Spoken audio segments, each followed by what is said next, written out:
I was always quite into having my own style, I guess. I didn't actually particularly like sewing, but I liked what you could do with it. I always had something quite different and new, and I sort of liked that. It just became very much what I did, and so I went into fashion.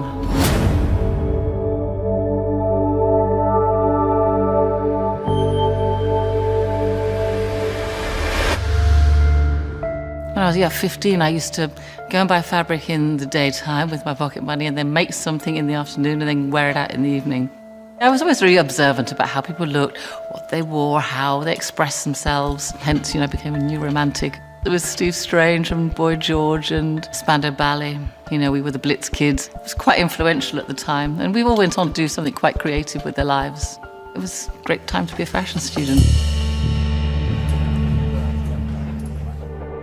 I just slowly became aware through costume houses. There was the whole side of design that I didn't really know about.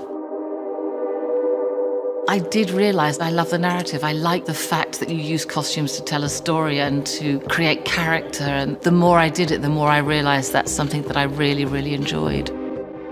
You know the story, you know what they're doing, you know what their relationships are. You need to show that somehow in cloth. In a period piece, you can look at reference, what did they wear in Holland in Blood? You have the evidence, and then you can play within that. Game of Thrones is much harder in a way, because you have to make it up. I just look all the time, even if I'm not working on something, I'll make scrapbooks. When I see an image, I'll just stick it in like a Cersei file or whatever, and I'll just keep putting things in. It just might be a texture. So when it comes around to starting a game, I'll have a little sort of file of ideas which just might influence the way it goes. And it often happens, I go, God, I forgot about that. That would be quite an interesting way. But also what you've done before sort of informs you where you need to go.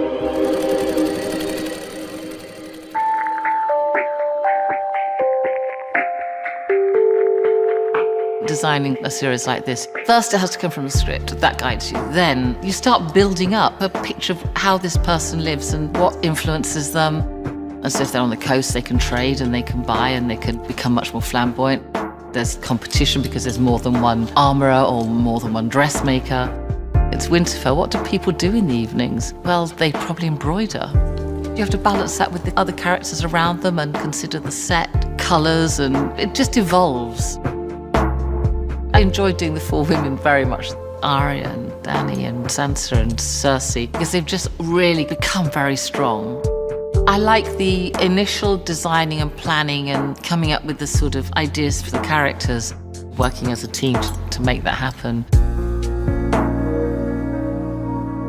When you finish a film or a TV series or something, that's it, that's your body of work. You feel like you've really contributed something.